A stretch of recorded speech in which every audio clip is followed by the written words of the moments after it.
BPSC prelims के लिए कुछ इंपॉर्टेंट क्वेश्चन में हम देखने वाले हैं कि जनगणना 2011 के अनुसार बिहार की अनुसूचित जाति यानी एससी की संख्या है। तो देखते हैं एससी की संख्या क्या है। तो यहाँ पे पहले हम देख लेते हैं कि सर्वाधिक जो एससी जनसंख्या वाला जिला है तो वो कौन है। तो जो अनुसूचित जाति वाला जिला है वो गया है, जहाँ पे सर्वाधिक अनुसूचित जाति पाई जाती है। न्यूनतम एससी जनसंख्या वाला जिला तो शेखपुरा है। तो याद रखना है, क्वेश्चन बना हुआ है एग्जाम में।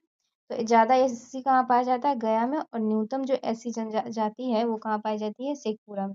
आगे देखते हैं, परीक्षा की दृष्टि से महत्वपूर्ण तथ्य है कि बिहार की जो एससी की कुल जनसंख्या वो इतना है, और इसकी जनसंख्या का जो है कुल जनसंख्या में जिसका प्रतिशत है, प्रतिशत बिल्कुल याद रखना है, 15.91% है।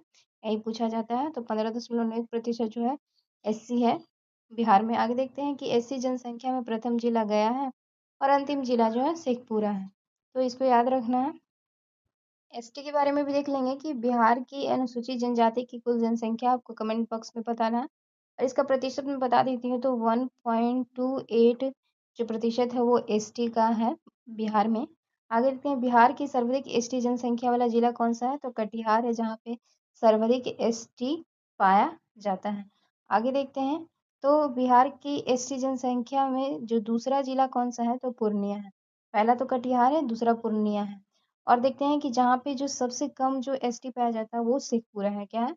सबसे कम एसटी पाया जाने वाला शेखपुरा है। पहला कटिहार है, दूसरे में पूर्णिया, और सबसे कम जो पाया जाता है वो शेखपुरा में पाया जाता है। एक और पॉइंट याद रखेंगे कि एससी की जो सबसे कम जनसंख्या पाई जाती है शेखपुरा में, और एसटी की भी जो है शेखपुरा में पाई जाती है। तो ध्यान रखना है। और आगे प्रश्न देखते हैं कि आर्थिक सर्वेक्षण 2025-26 के अनुसार 2024-25 के वर्तमान कीमतों पर जो है सकल मूल्य वर्धित यानी कि जीएवी के प्रमुख योगदान को देखने वाले हैं। प्रीवियस ईयर क्वेश्चन में सब पूछा हुआ था, तो मैंने इसको करंट में ऐड कर दिया है। तो यहाँ पे देखेंगे कि कृषि में देखते हैं, कृषि क्षेत्र यानी प्राथमिक क्षेत्र में हम देखेंगे तो 19.9 जो 19.7% योगदान है जीबीए में इसका, तो कृषि क्षेत्र का यानी प्राथमिक क्षेत्र का।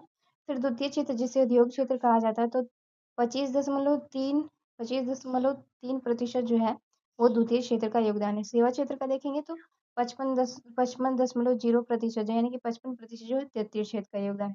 तो प्रीवियस ईयर क्वेश्चन में था कि जीबीए में जो है वो राष्ट्रीय आर्थिक सर्वेक्षण का योगदान क्या है। तो ये देखिए 19.7% है प्राथमिक क्षेत्र में, द्वितीय क्षेत्र में 25.3% है, सेवा क्षेत्र में 55% है। और भी आगे प्रश्न देखते हैं। हाँ, तो ये भी क्वेश्चन बना हुआ था बीपीएससी में कि आर्थिक सर्वेक्षण 2025-26 के पीएलएफएस या एनएस के आंकड़ों के अनुसार जो महिला 2022-23 में महिला थी वो महिला श्रम बल